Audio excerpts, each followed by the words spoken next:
What's up, y'all, and welcome into Forte Catholic. I'm so glad that you are here today. We've got a great show for you. I have one of my favorite insights in a long time that I have to share with Jon, who's our co-host for two segments of today's show. We talk about some illusions. It's a grand old time. And also, we have a guest this week. He is the priest that works with the Houston Texans, my favorite and hometown football team. He is their chaplain, and I have a great conversation with him. So I hope that you enjoy today's show. If you do, or if you've liked what you've seen in the last, what has it been, 38 seconds, hit the subscribe button below, hit the bell so you get notifications of all the videos we do, not only the show, but talks, music, all sorts of things here on Forte Catholic's YouTube channel. Enjoy today's show.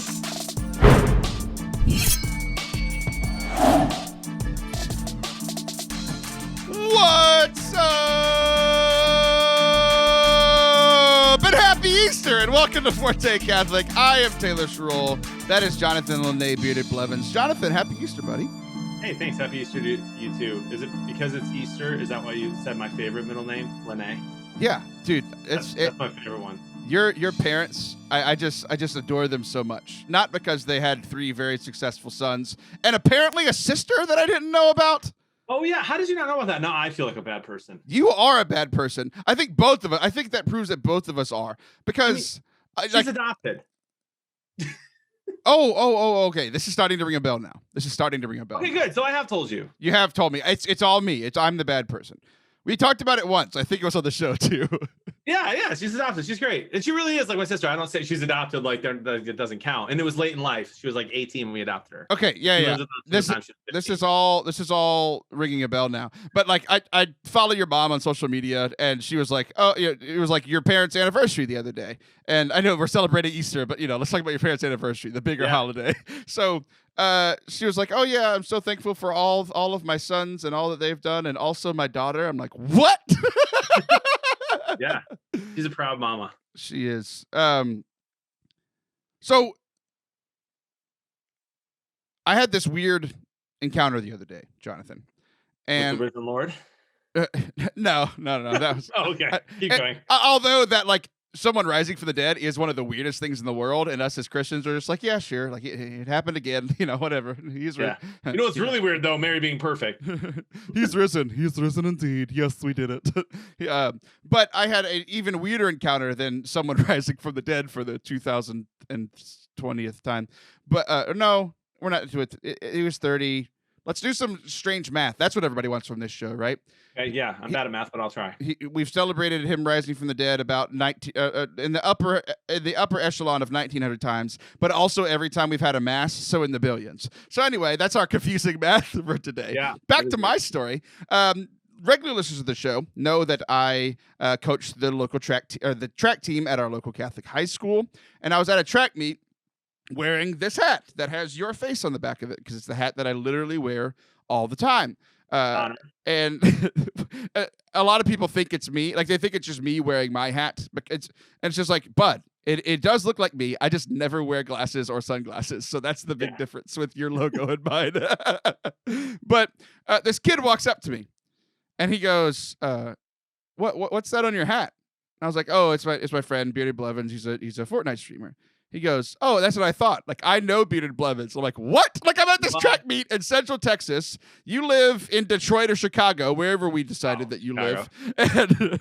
And he walks up to me. He's like, "Oh, I know who Bearded Blevins are." Because one of the people who have watched your stream, twitch.tv/Bearded Blevins, know that you stream a lot with the Bonsai Bros. These two brothers who are also like, they're not as like openly Christian as you are on the stream, but they're super Christian, and they go to this church in Austin, and this kid is in the youth group that the brothers help out with.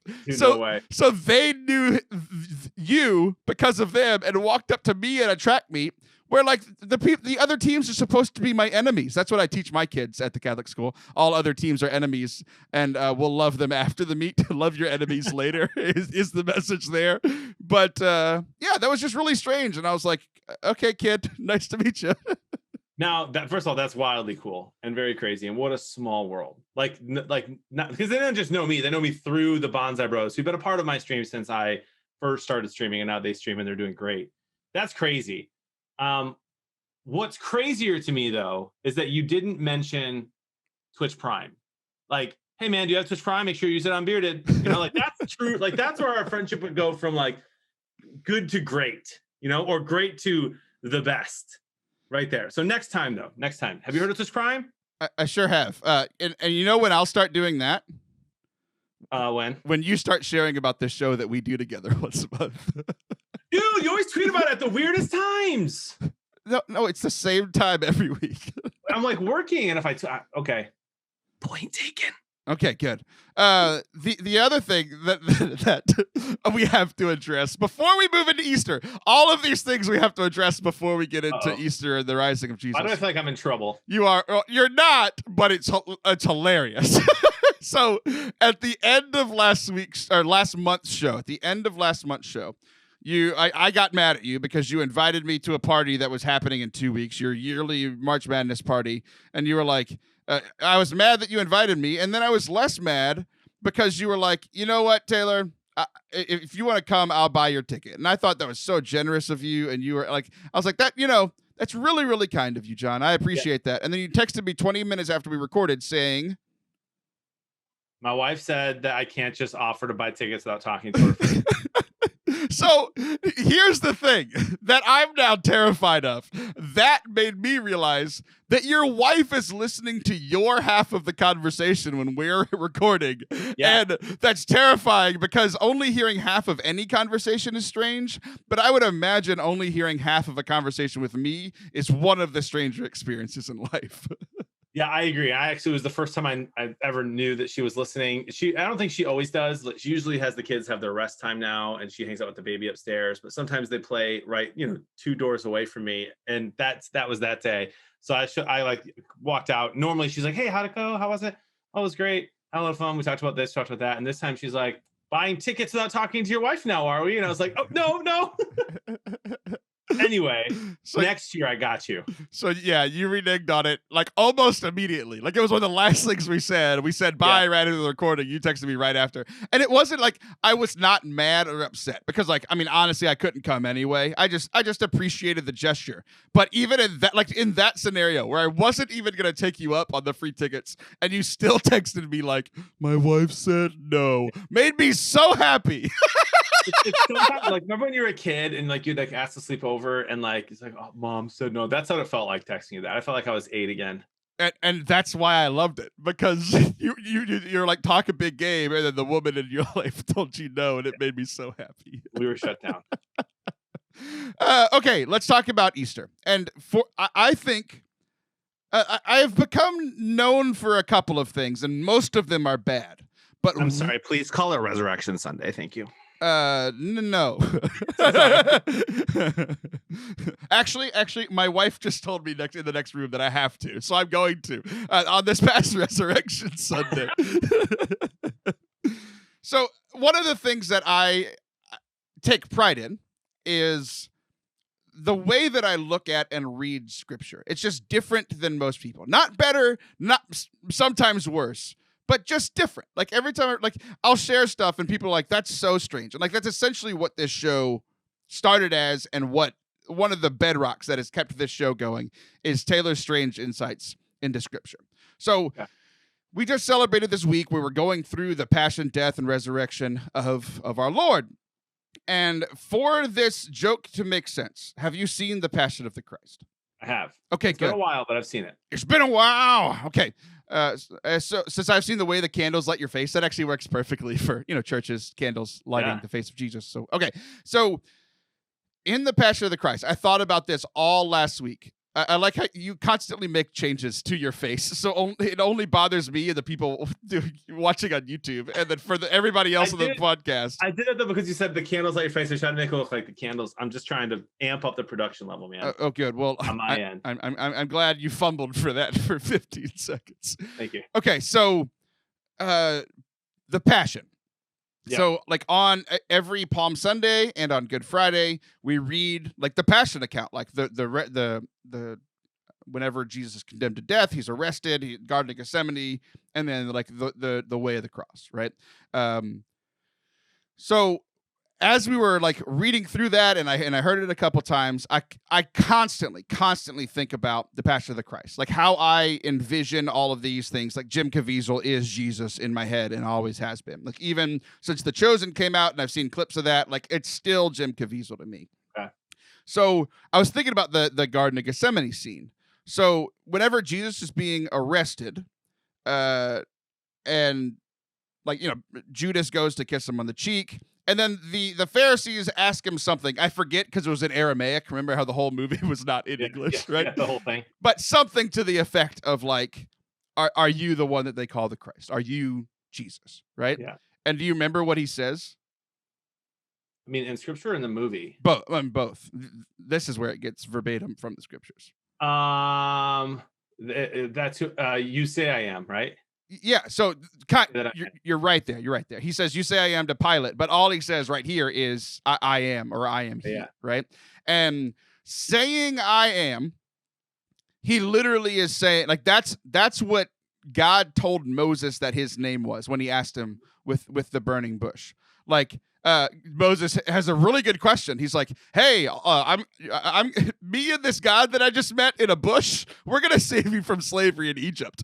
So there was like Moses is like, "That's really cool information, but there's probably gonna be some follow-up questions. So like, who should I say that you are?" And God just says, "I am who I am. Tell them that I am sent you." So like nobody said that name. So a lot of times people are like, "Oh, did Jesus ever say that he was God?" And in some of the gospel accounts he does, and some of it's more ambiguous. But in all of the gospels, he says, "I am," or "I am he," which like we don't get it because we're reading the Bible in English, but he was literally saying the same word that God said that no Jewish person was allowed to say, because that name was so sacred, they would never say God's name. And so the reason that why I bring up the Passion is like in the Passion, when he says that in the Garden of Gethsemane, he's in this moment of vulnerability where he's like, there's all these guards and just him, right? Like it looks to them like they don't know that he's God. They don't think that he's God, but to them, it looks like 1 versus, 30 or however many people were there to arrest him. And he says, "I am." And do you remember what happens in the movie? No. Jesus turns into a superhero and power emanates from him and they all go shooting backwards like a sonic boom came out of his body. Like It does not happen. 100% that happens in the Passion. He says "I am" and they all like fall backwards. What? Yeah. How do I not remember that? Yeah, so it's funny to me, like a couple of things, like whenever it says that the Pharisees rended their garments, like a bunch of times when Jesus, like when they think that Jesus is like saying heresy, saying that he's God, it's like this time they might have rended their garments by accident, like they got blown backwards and kind of tripped and fell, right? So, essentially, like the reason I love it theologically is that like Jesus is at 100% giving himself up, like he said, "I lay my life down freely. No one takes it from me." Like what a baller thing to say, right? I'm going to die and you're going to crucify me by this awesome, like this gruesome death. But I chose all of this. You can't do any of this. Because I allow it. Right. Exactly. There, little one. You can do this if you'd like. Could you imagine like punishing your kid and your kid's just like, "I'm only letting you do this." Right. And that's where we get into Adrian Peterson territory. That was a joke for like 8 people. So back to Jesus really quickly. So that's like the theological thing. It's like, like he's being meek and humble, but he has all that power within him. But here's like the funny thing that I couldn't stop thinking about all last week is like in John's gospel, he says "I am" multiple times, like invoking the name of God, saying "I am" multiple times. And all I could think about was like the Passion of the Christ and him saying "I am" and everybody's reaction being thrown backwards, rending their garments, doing all of these things. So like, but saying like "I am" is a pretty common thing to say. So all I could think about was like Jesus and his apostles just like hanging out on the stories we don't hear about. They were together for 3 years and we only hear about, it would take you an hour and a half to read the whole gospel. Like a lot more happened. So like, if I'm Jesus and the apostles are like, "Who's hungry?" And Jesus goes, "I am," and they all get shot backwards because power is emanating from Jesus. Every time you hear "I am," that's just what you think about. Exactly. Like this course, I am the bread of life. Yeah, everybody getting shot back. Yeah, Jesus had immediate social distancing because he pushed everybody back with the power emanating from him when he said, "I am." And then I started wondering, like, I wonder if it worked as a contraction. Like the next time, like the apostles were eating that breakfast, and Jesus said he was hungry, and they all got shot backwards. Like the next time, were they more careful? Like were they like, is anyone else hungry today? And then they kind of wince, like ready for Jesus to say I am, and like get blown back a little bit. But then he goes, I'm hungry, but it's a contraction. And so they wait. And then nothing happens. Like this is all I've been picturing. Everybody else is having this beautiful Holy Week and encountering the Lord in a new way, and we're all back in our churches, and we weren't last year, and blah blah blah. That's my deepest spiritual insight, was just Jesus the superhero accidentally using his powers in regular conversation with his apostles. Yeah, I love it, and I feel like you're I don't know, man. You're a huge Marvel fan, right? Yeah. Like Die Hard. Like I think we've talked quite a bit about Marvel together. It just is all starting to make sense. Every time we do this together, I just get to know you a little bit more. Well, good. I'm kind of there with you. I've just started watching like The Flash and some other awesome shows in my life, including the new Superman Lois. Highly recommend. And so I'm right there with you. I like start to dream more now that I'm a superhuman. And so today, like the next time that I hear that in scripture, I'm just gonna think of that, and I want to thank you for that. Well, good. That's my entire goal. And there's one person in my life specifically that like wasn't super into scripture before we met. And now we've become really good friends. And now he's a lot more into scripture. And there's good and bad in it. He's like, I'm reading scripture because of Taylor's insights into scripture. But at the same time, multiple moments in scripture are now ruined because of Taylor. So it's a blessing and a curse to listen to this show, and I'm well aware of that. There's people who ruin like praise and worship songs, right? Like, he is Muhammad Ali, looks like a butterfly, stings like a bee. But you're ruining, that's like one thing, but you're ruining the holy word of God. I am. And that's what we do here at Forte Catholic. And you know what? I'm excited for the rest of today's show. We're going to take a little bit of a break, and I'm going to replace Jon with a man that I really, really want to talk to. Jon is like, okay, fine. It's just a monthly thing. Okay, fine, whatever. But we're having a guest on today's show, and we're slowly starting to bring guests back onto the show. Our guest in the next segment is Father Clint Ressler. He is the chaplain for the Houston Texans, my favorite football team. He's the Catholic priest that provides, pastoral stuff and sacraments for the team. And I'm really excited for you guys to hear this conversation, so don't go anywhere. If you're lonely like Akon was when I was in high school, you should try Catholic Match. Catholic Match is the largest dating online website for Catholics. You can pick it up right on your little phone app, and you can meet people who are all Catholic. It's wonderful and tremendous. It's like everybody at youth group was Catholic, and we were all attracted to, most of them, or whatever. I don't know what your life story was, but I know that in youth group, both being in it in high school and working with it now, everybody seems to be attracted to everybody, and they're all trying to date, and it's all very strange. But this is better, and for adults and grown-ups. But like when you go to work, when you're just walking around Walmart, like you don't know who these people are. You don't know where they lie on things that are most important to you, like your Catholicism. Well, you can find all sorts of Catholics on CatholicMatch.com/Forte to sign up for free today. Not only are they the largest Catholic online dating site, but they're the best. And they've got ways to communicate, whether you are close to the person or not, or if you're still worried about like Corona stuff, you can meet video conference online right there in the app safely. So try it out today, CatholicMatch.com/Forte. Welcome back to Forte Catholic. I am Taylor Schroll, and today I'm really excited for today's guest. Like, I like all of my guests, but for the role that this priest plays, Father Clint Ressler, he is the Catholic chaplain for the Houston Texans. And those of you who listen to the show know how big of a Houston sports fan I am, even in the turmoil that all of them seem to have been in the last few years. Ever since we banged trash cans, it seems like we're being punished. But Father Clint Ressler is here today, and you work with the Houston Texans. So welcome to the show, Father. Well, thanks. Good to be with you. It's an exciting topic for me to talk about too. I'm pretty excited about it. Well, good. So you are, how long have you been the Catholic chaplain for the Houston Texans? Since their inaugural year in 2002. Wow. So I guess that's going on 19 years. That's unbelievable. Yeah. Like I have so many questions just about how this happened, what you do, like all of these things. But I just kind of assumed it was like a rotating thing. I guess just because like I'm so used to, like, you're a diocesan priest with the Diocese of Galveston, Houston, where I grew up, and I just assumed that, like, you would rotate just like pastors tend to rotate every 6 years or so. But you've been there since the team started, so like I've been a fan of them since they started. I was quite little, not old enough to hold a job like you were at the time.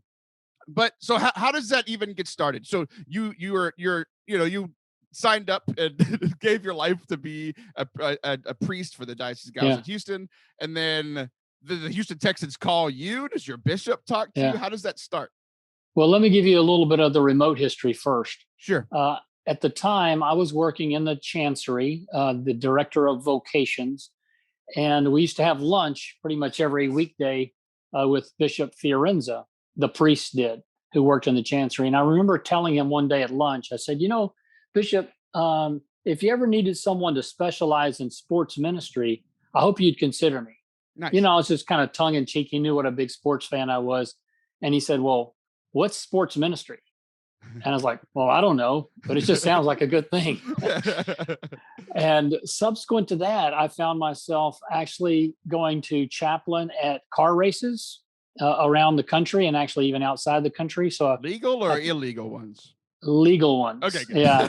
The IndyCar racing series. Gotcha. So I did some of that, but also we got contacted, the chancery did, by the Houston Texans when they were prior to their inaugural season, and the offensive coordinator, Chris Palmer, devout Catholic, wanted to have a Catholic chaplain. And so it was really through his contact in the chancery and asking for some suggested names that I got a call for an interview. So it was, you can imagine my excitement. I'm getting called by somebody representing the new franchise for Texas, for Houston, and invited me down to really the old Astrodome, because NRG was still being built at the time. And I went down for lunch with the head coach, Dom Capers, and this Chris Palmer, the offensive coordinator.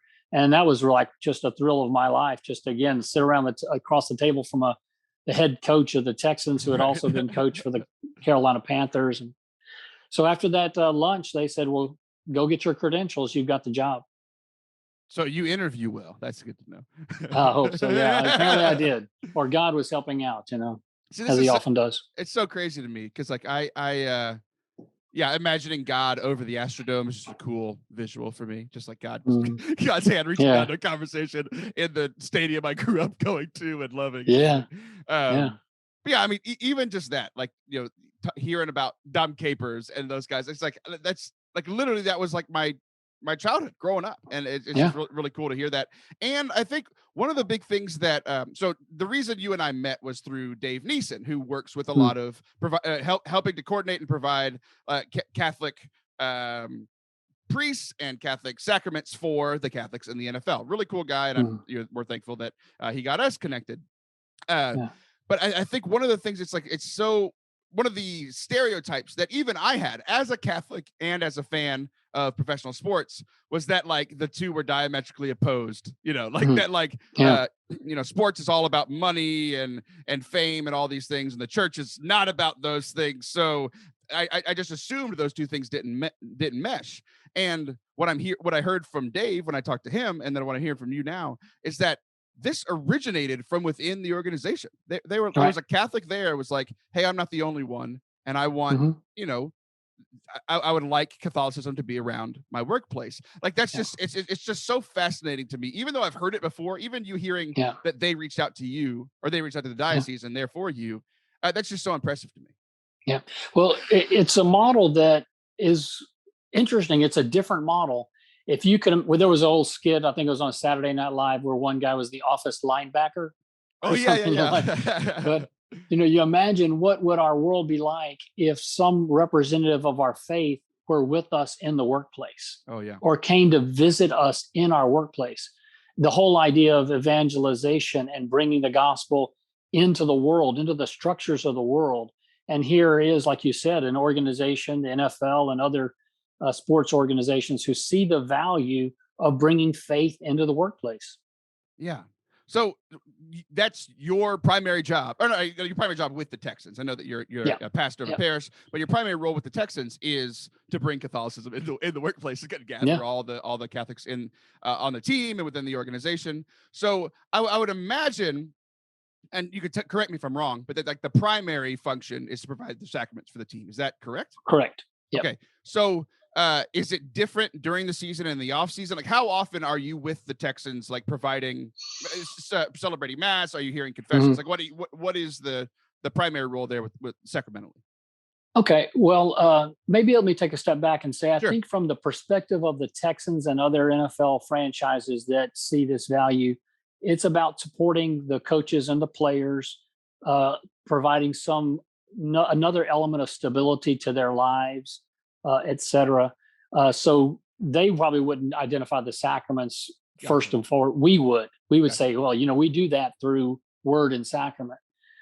So my role most visibly is during the season, starting usually in training camp, going to, as much as I can, 1 or 2 practices a week, so that the players, especially the new players to the roster, see me and get familiar with my face, sort of begin to associate with me with the team and not just a fan or reporters or just other people who come and go. During the season, it's really just the night before home games. However, I have been asked to go to some road games and then go with the team on the team flight to wherever we're going. In addition to celebrating mass, I've heard confessions in that setting, usually the night before the game. I've also had requests to do baptisms of children. Oh, cool. I've done actually a funeral and a wedding, at least one wedding. So. Okay, so yeah, you're kind of getting into that second part. And it's interesting, like even, like you're saying, like from our perspective, providing the sacraments is probably the primary way. But I can see from them, it's like just being there and being present and being a part of these guys' lives and like their families' lives, right? With the baptisms and the weddings and those sorts of things. So like pastorally. So when it comes to, like what does that look like? Like do you build up relationships with the players and coaches? Like, are you doing, maybe not spiritual direction, but like, are you meeting with them one-on-one? Like, what does that look like? What does the pastoral role look like? And it's, you put yourself in their shoes where they only have really one day off a week.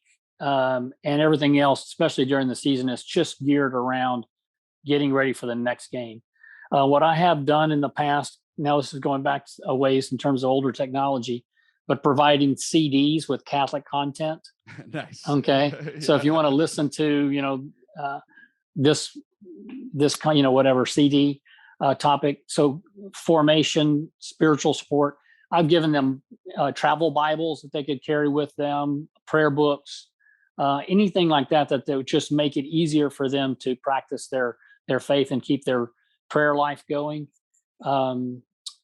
And I'm drawing a blank now. What I did was I actually did a virtual retreat for one of the members of the team. Oh, cool. Where because of COVID, and this was during the off season, they were going to go on vacation. I said, why don't you set aside an hour each day and I'll give you some material for prayer, et cetera. So he kind of did a 10 to 13 day retreat while he was on his vacation. So some things like that. Yeah, that's really cool. So you really are playing like this role of like, it's so funny to me, again, thinking like, I'm just, the NFL is just so like literally big leagues for me, right? Like I've been coaching local sports, here for about 6 years. And like our priest comes by and he's present and he's there and he obviously provides the sacrament for the students, but he's also there for, hey, how can I help grow my faith? So it's just so fun. Like, it's just funny to me to hear that it's just really similar with these professional athletes, who are, I like that they're like, a lot of them go to confession like on the Saturday night before. It's like, I might die tomorrow, so this is a big, this is get hurt or whatever. Like this is a big game. I just find it all very fascinating. So, like what, like on average, so you've been doing this since 2002, so almost 20 years. So like on average, I know it probably fluctuates every year, but like how many of the athletes and coaches, like people in the organization, are like active with the stuff that you're doing on a given year? I always have given the numbers like 8 to 12. Okay. About 8 to 12. Regularly come for mass, participate, things like that. Yeah, that's really cool because like the rosters, I think if I'm not crazy, it's somewhere around 50 or 60, right? So like to have Yeah. some Yeah. that amount is really cool. So Hmm. like so what is if you like do you have any stories of like really cool moments that have happened in the last 20 years with your role with the Texans? Oh yeah, I mean, it lots of them. There's a couple that come to my mind right away. One was one of my most embarrassing moments. Nice. Let's start Uh, there. so I was on the sidelines at a game, and I usually stand around the 30-yard line. So I'm outside of the players' box, so the players' bench area, closer to where the reporters and photographers are, the team doctors, et cetera. So at one point, this is, I don't know how many years ago, it was Andre Johnson, I think, was our wide receiver. My favorite player of all time. And he was interfered with, you know. And as the play went past me and they ran down about 20 yards away, I saw this clear, foul. The referee didn't throw the flag, and I just yelled out, "Oh man, you totally blew that call!" Something to that effect, right? So as they're coming back to the line of scrimmage, the referee looks at me and he goes, "Oh, come on, father, give me a break." I was like, how did he know that was me? How did it's like he saw me? What was it? So it was like My guess is you're dressed differently than most of the people. Yeah. Like, of all those people yelling at him, but he found out it was me. But that was a lesson too. Is like sometimes we do need to just give people a break. Right. Yeah. There was another moment where in the training, so the Texans have their locker room, and connected to that is the training area with the team doctors and all that stuff. And it was when J.J. Watt was injured, and he was coming through that area just 15 minutes before the game. And I actually had put on some black eye patches, nice, just kind of for fun, Yeah. And I had a beard at the time too, by the way. Nice. And I said, "Hey, JJ, somebody's asked me if I could get a picture with you." And he said, "Oh yeah, sure, fine." So I took a selfie with JJ Watt, nice. And I've got these black eye bands underneath. That's so funny. Yeah. Once I almost caught a pass where the quarterback was throwing it out of bounds, just throwing it away. And I jumped up and it went over my hands. And I thought, if I had caught that, that would be my ESPN highlight moment. Right. They probably would have put it on ESPN top 10, Priest catches pass. Right. But yeah, since I missed it, I'm glad they didn't show it on the blooper reel. I was about to say, because if the commentators would have noticed, they would have mentioned it, and then millions of people would have heard you getting poked fun at. Yeah, you do have to be careful. You have to be careful because those cameras really are on you all the time. Right. And then the plays, things happen so fast, and those players are so big. You, as they say, have to have your head on a swivel when you're on the sidelines, because in an instant they can be upon you. I mean, it almost happens every game where we're standing. You got to be careful not to get run over by plays coming your way. Right. So, I coached football for that local Catholic school this last year, and I had to do a lot of the like the shedding block move. Like there are people getting tackled in front of me, and I had to kind of push on their heads so that I didn't get taken out. And I'm like, sorry, Yeah.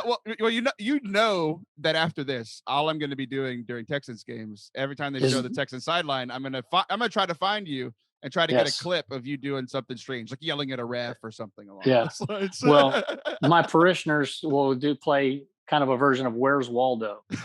They watch the game just looking for there's Father Clint, So I'm saying this it's a funny way to say it, but in addition to being the Catholic chaplain for the Texans, you're also a pastor at a parish. Like I know that in your mind and in your ministry, they're actually flipped. The parish is the most important. But I'm guessing that sometimes things get in the way because Sunday is the games and Sunday is also where you're the pastor at the church. So how does that work? Yeah. Your primary work day for both of your roles is the same day. Okay. Well, I'm probably going to make a confession here that hopefully won't get back to the Cardinal. But now we did look at rearranging the mass schedule. So at some point, the home games start at noon, and we had a 12:15 mass. Well, when COVID started, we began to look at rearranging our schedules and realized that we didn't really need to have that 12:15 mass. We could move it up to 11. Nice. And there was other reasons to make it a favorable decision. But in the back of my mind, it was like, and I won't be as late for the Texans games whenever they're playing at home. So then on Saturday nights, because usually the mass is on a Saturday night, sometimes since I've come down here to Texas City, it's an hour drive into Houston. I've had to ask a visiting priest or a neighboring priest who's retired to come and take the Saturday evening mass whenever I need to be in Houston for the Texans mass. Yeah, so it does conflict sometimes. Yeah. Your associate pastor, I guess he takes a little bit more of those 11 o'clock masses than you do during football season. Yeah.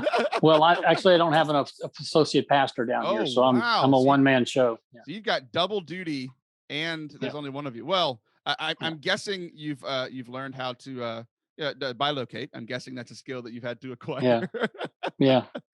So, Father, it's so funny. It's just that, like, obviously the connection of like our shared love for the Texans. But it's so funny to hear that you're in Texas City. I was born in Texas City Hospital.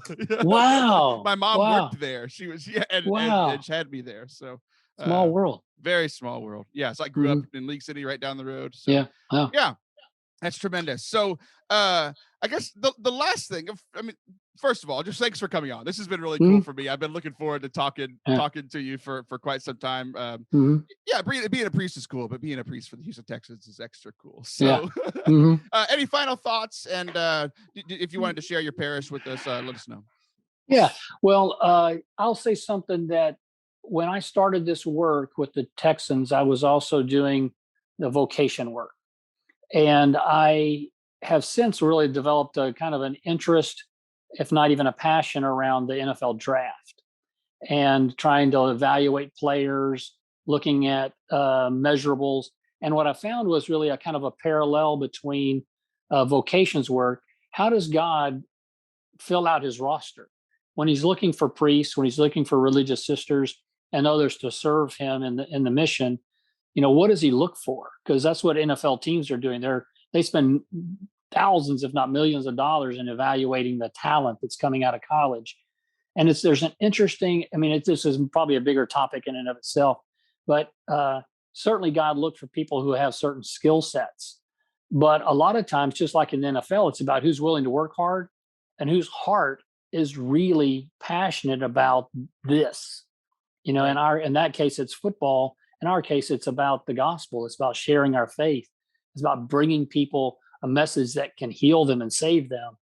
And so I think of myself not as a first round draft pick, as a priest, and maybe we can, as disciples, sometimes find ourselves somewhere in there as a free agent pickup, right, yeah. At the bottom of the depth chart, but trying to work to our way up. So there's a lot of interesting just parallels for me between sports and real life and sports and our faith life. And maybe it's worth reflecting on for those sports fans out there where they can find some of those symbolisms and connections. Yeah. So what I hear you saying is I'm hearing a diocesan priest and an ordered priest rivalry, because all the ordered priests are the undrafted free agents that they weren't good enough, but they got to pick where they went. You didn't get to pick where you went. You got drafted into the Diocese of Galveston, Houston. So you maybe not a first round pick, but you were a nice second round, third round pick. But the ordered guy, it's a little joke for the ordered priest. No, those are your words. Okay. Yeah, right. Exactly. Okay. My words do not reflect the words of Father Clint Ressler or the Houston Texans. Let me pitch one thing. Sure. If you haven't been to Texas City in a while, come down here, especially bring the family. There's a beautiful dike for fishing and swimming.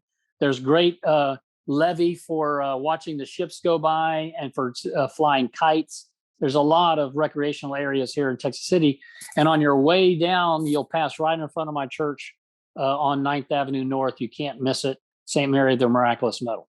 That's tremendous. And I'm going to take you up on that, because I'm in Houston all the time. I'll send you an email when I'm coming to Houston. I'll be like, hey, Father, could I treat you to lunch? Because I know you're not busy with your 2 jobs and no help. So I'll make a special exception for you, Taylor.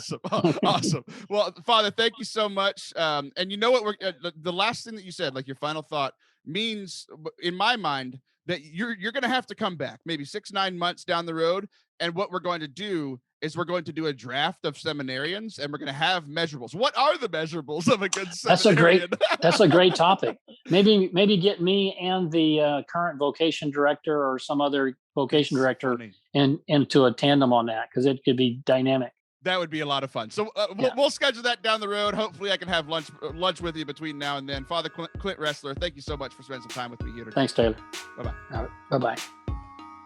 It has been a while since we talked about Catholic Bomb Co. here on the show. They are one of our first sponsors ever on the show, and we just kind of quit talking about them because we talked about them so much, and so many of you bought stuff that it was really good for everybody. You all got your discounts. We all got some support for the show and some support for Catholic Bomb Co., and they support Catholic Youth Ministry. All good things around. Everybody was happy. But then the pandemic hit and nobody's going out anymore, so why do you care what your beard looks like if you're not going out anywhere? But now the world is opening back up, so I thought today would be a grand old time to share about Catholic Bomb Co. I use it for my beard, which is lovely and luscious and joyful. And I use the Chrism one so I can remember my baptism, and it smells wonderful, and my wife loves it, and the kids are like, your dad, you're smelly, but what do they know? They're dumb kids. So go to fortecatholic.com/beard. You'll get 11% off your next order. And this is a one-time use, but if you've already used it before, just use a different email. I don't care. They don't care. They just want your business. So fortecatholic.com/beard. Click the link and use the code Forte at checkout to get 11% off all of your beard stuff. I've got the beard balm. I've got the beard comb. And then if you're a lady and don't have a beard, well, if you're a lady and have a beard, I mean, have at it. If you're a lady and don't have a beard, there's all kinds of lotions and stuff for the ladies as well. fortecatholic.com/beard for 11% off today. Welcome back to Forte Catholic. I am Taylor Schroll, rejoined by Jonathan Bearded Blevins. And John, I know that you haven't heard that conversation with Father Clint yet, but I loved it, and I cannot wait for him to come back. The last thing that we said, John, you might find this interesting, is he's going to come back, and we're going to do a draft of like seminarians into the priesthood, and like either draft them into like diocesan or in order. And we'll have like first round, first pick, second pick, all based on like the characteristics that you look for in a priest, instead of 40 time and throw power and college stats and all that stuff. So we're gonna have a good time. Wait, with real people or imaginary people? Both probably. I think he was thinking imaginary, but I think we'll throw in like seminary and Father Anthony and a couple other of our priest friends. Okay. Batman. There you go. Okay, so the last thing that I want to do with you today is I listened to a podcast, and I'm going to share the point at the end. But first off, we're going to give each other 4 words. And on a scale of 1 to 10, how much do you know about that topic? So for instance, we're just going to go ahead and get started. Okay. Fortnite, the game that you are most known for streaming. It's the game that everybody associates with you. I think it's Fortnite and like Detroit sports are the 2 biggest things that people associate with you. Catholicism is like 8th, just so that you know. I just wanted you to know what the perception was. I have to be better. Thank you. But Fortnite, on a scale of 1 to 10, with 10 being the most, how much do you know about Fortnite? 6. Okay. And Lions history, Detroit Lions football history. 7. 7. Okay. Catholic saints as a whole. There's so many saints. 4. Okay. And then the eschaton. The end of the world. As we know it. 2. 2. Okay. You have 4 words for me.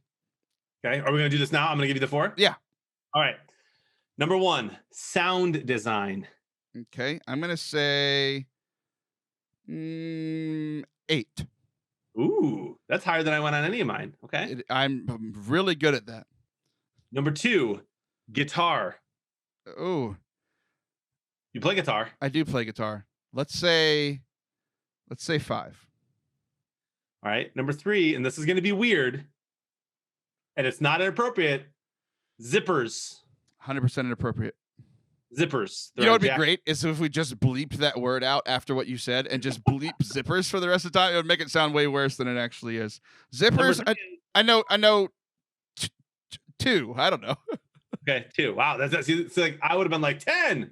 I'm like, how do they work? Okay, and number 4, The Office. I believe that's your favorite Office. TV show. Yeah, it is one of my top 5 for sure. I'm gonna say, I think 5 years ago I would have said like 8, but I think I'm gonna say 6 now. It's been a little while. Okay. Okay. So now we're gonna take turns now. So now we have our words and our numbers from 1 to 10. So you said Fortnite, you know a 6. Explain to me what Fortnite is. Explain to somebody who's never played Fortnite before what Fortnite is. Okay, but like, what do they know? I don't want to waste time here. I know They know that video games exist and that Mario jumps. Have they seen Hunger Games before? I mean, that's a pretty huge phenomenon. Sure. Okay. So here's how I explain Fortnite to someone who doesn't know what it is. Fortnite is a video game that you can play live on the internet with other people, with and against other people. There's 100 people that can play in each specific game. And there's millions of games that can happen at once, but you only focus on the one you're in. And there's you get dropped into this map, this area that has a bunch of different places and resources. You can build things with wood or brick or metal. So you have to collect those things by hitting them with a stick. And then you can find different weapons and guns that are located in treasure chests all around the entire map. And it's like Hunger Games. There's one person standing at the end. And if you're that last person, then you win the game. It gets a little more, the first thing I think is like, oh man, the map must be huge if there's 100 people. That must take forever. Each game must take an hour. No, there's a storm, much like in Hunger Games, that forces people to go towards the center of the map or towards a different spot in the map. And if you get caught in the storm, you die. And so you want to keep moving along with the storm. And eventually it gets into such a small spot if there's still people left that it forces you to fight with one another. And at the end, there's a winner. That's actually pretty good. Not bad, right? Yeah, not bad. So, how did Fortnite get started? So Fortnite was started because they copied other battle royales. It's a type of game called the battle royale. PUBG is another one. H1Z1 really is the kind of the first one that kicked it all off. Really, everyone's stealing from Hunger Games, and then there's a movie that came out a long time ago before Hunger Games that apparently Hunger Games stole from. And so these developers wanted to develop it because they thought that the other they all stole it from the Romans in the Colosseum. Yeah, honestly, they wanted it to be more kid friendly. So there's no blood. They're cartoons. They can do popular dances and incorporate pop culture into this game. And so it's been an absolute phenomenon. World's biggest selling game besides Minecraft, I believe. Okay, good. That's wrong. That's not how it started, but I'm proud of you. How did it start? It started as a single player game. Oh, Save the World part? Yeah. Save the World. Yeah, and it was out for like 6 to 9 months and was not successful at all. And then they ripped off everybody else and became the most popular game of all time. That's why I said I only know a 6. Okay, good. Yep. So good. So you ask me questions like what does the storm tick for after 8 minutes? I don't know. A lot of people know that answer. I don't know that answer. Well, good. So you were fair with yourself. You did say 6. I would think you're actually probably a little higher, but you're being humble and you're kind of in on it's coming. And not because I told you, but you kind of do anyway. Okay. Sound design. What do you want me to know from me about sound design? I'm not like that was a good example of like explaining it, but now we're just going to ask each other questions about the things about our words. So what do you want to know about sound design? Okay. I mean, there are things I know nothing about. Sound design is one of them. I don't understand how you can have a microphone and then a game volume, TV volume, and make them all sound harmonious. To me, why wouldn't you just move all the levels to the same exact spot halfway up a sound bar and have it? Why doesn't that work? I don't get how it works at all. Sure. So all the inputs, why don't they all just sound the same? Yeah. Because if you and I stand next to each other in real life, which one of us is louder? You. Right. So if we had a microphone at the same volume, we would have to turn mine down for us to be even. And that's not a hypothetical. That happens once a month. If you and I were co-hosting a live event, right? I have a mic, you have a mic. You're telling me that your mic would be softer than mine? 100%. Okay. That's wild to me. How come you can do things like, how does post sound design work? Like, you've set all my levels and then but after that you still edit it. How can you edit something that's already been done? Right. So, okay. So there are 2 ways to kind of do this, right? You could, like you do like when you're doing your live stuff, everything is set and then everything is recorded. Like, so the videos that you do after you stream on Twitch, it's all together. Like the sound bites, the video game sound, your voice sound, all of those things are all on one track. So it is more difficult to level those things. There is a thing that you can do called hard limiting, where essentially like the loudest thing that you did. So like when you won and you went, yeah, and then the lowest thing where you're just like, you're just kind of talking like this, kind of hanging out or whatever. There's a thing that you can do. Hard limiting raises the lower stuff and the high stuff won't go past a certain point. So like you don't want to be blaring people's ears out, and there's a number for that. So you put everything to hit the highest note, but at the same time you still bring up the things that are quieter. So even on that, there are some things that you can do. But the best way to do it is like what we're doing now and what I've had to teach you, and you do know nothing about this, and it's my monthly challenge just to get you and all of the other co-hosts to record the way that I want to. If they're all on different tracks, so like you are recording on one track now, I am recording on the other track. So I can make us sound more level, even if yours came in at 50% louder than mine. I can make them sound level. Okay. And the reason that you said an 8 instead of a 10 on sound design is because I don't think you know who the first sound designer is who coined the term sound design. Correct. Yeah, I don't know anything about the history of sound design. And Walter Murch. Well, good. I'm very proud that you know that. MERCH. Yeah. He needed to brand that better and just be MERCH. But that's just my little insight. The biggest thing that I don't know is there are often times where I figure things out and I make them work and I don't know how I did it. Primarily when it comes to like live sound recording. Because there are so many things. Like, I don't know how a microphone works. I don't know how it works, but I know how to make it sound good. Does that make sense? So like 100%. Yes. I don't know how the game Fortnite works, but I know how to play it. Exactly. Okay. We have time for just about one more. And this is going to be a kind of quick fire. So you said, let's do Lions history for you. I'm just going to ask you a few questions and we're going to move on really quickly. Who was the first draft pick ever by the Detroit Lions? No clue. When's the last time the Lions won the Super Bowl? They've never won a Super Bowl. When's the last time they won a playoff game? Oh man, 1991. Yeah. Okay. Is that, you know that for sure? I knew it was about 20 something, a little over 20 something. 1991. Okay. Yeah. Who is the leading passing yards all time in Lions history? Matthew Stafford, baby. Who does he play for now? That one was just mean. Okay. So, who is the first head coach for the Lions? Ooh, that I don't know. Who has been? Have they always been in Detroit? No, they started out. The actual team started out in I think 1928 as the Portsmouth Spartans, and I believe they went to Detroit in like 1934 or 36. Okay, good. So you knew a 7. I think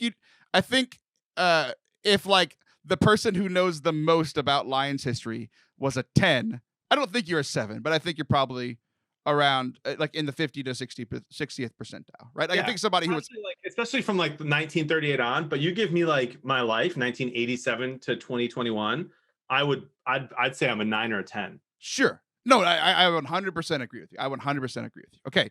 You've got one more for me. You got to pick one from the last 3. We're running out of time.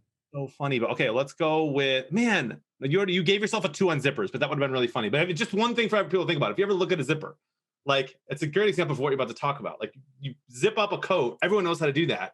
But how does it actually work? Okay, so let's go with The Office, okay? The Office.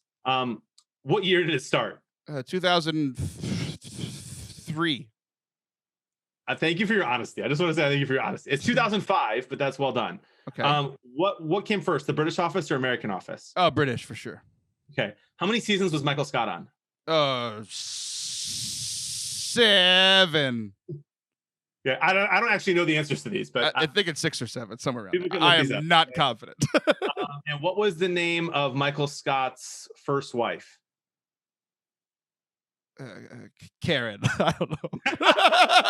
What season did Jim and Pam get married? Oh, it was at a waterfall, and I remember everything that happened. I just don't remember the season. I don't know, 5. Okay, and then last one. What did they get fined $60,000 for in an episode where they were copyrighted? What song? Probably the one that like really famous intro where they're all dancing. Is that it? I don't think so. It's the episode of the Benihana thing. And he sings a song, and I'm forgetting what the song is, but we can look it up. But it's very controversial because it just came out in a podcast recently. Oh, good. Well, speaking of podcasts that just came out recently, the entire point of this segment, what we just did, is I was listening to a podcast recently, and I was mad that you already had heard about this because you kind of knew where this was going. But they talked about the illusion of explanatory depth. To where like we think we know things that we actually don't. So like, yeah, like your example of zippers. I know nothing about zippers. I know how to pull them up and pull them down. I don't know how they were invented. I know that they were a big deal. I know that Velcro was a big deal. It seems like it's one of those things that like it seems pretty simple to me. Like, why didn't nobody think of this? But like the person that thought of it was brilliant, and we all just know how to use it, right? But I don't know how to explain how zippers work, right? Or Velcro. I don't. Right. I don't know what the material is on the other side. I don't know. Here's how I would explain Velcro and zippers. Zippers are metal Velcro. Velcro is soft zippers. Perfect.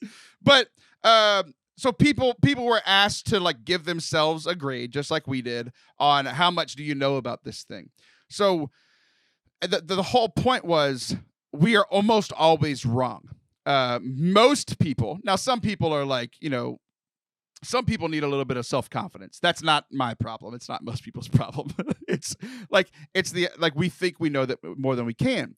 And there are things that I've been like, explaining at like youth nights. Oh, here's the Eucharist. People are like, what does the Eucharist mean? And there have been times in my youth ministry career where I was like, I don't know. You know, like there's so the whole point of it was just to have a little bit of humility about the things that we know, that we think we know a lot about, right? If we think we know a lot about Catholicism, we think we know a lot about how other people think about Catholicism, we think we know a lot about Judaism or other versions of Christianity, we need to be a little humble about it and continue to learn, because it's dangerous to think that we know this much about it. You've heard of this concept, so wrap us up. The illusion of explanatory depth.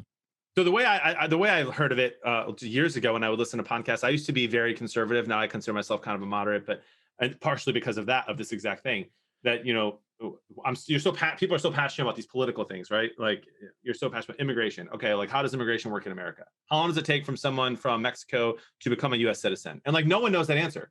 Like what's the actual process? Is it different in different states? But they're so passionate about it. They scream about it on Twitter. They argue about it. You don't understand.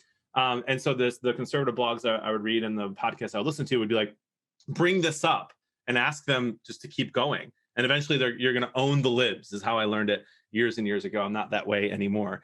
And so I have now, like you just said, I have learned a ton from both political sides of the spectrum and even theological sides of the spectrum in Catholicism.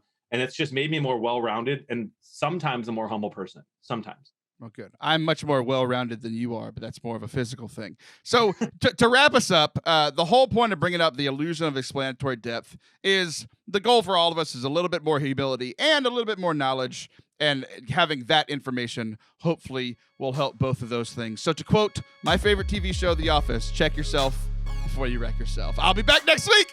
Say it!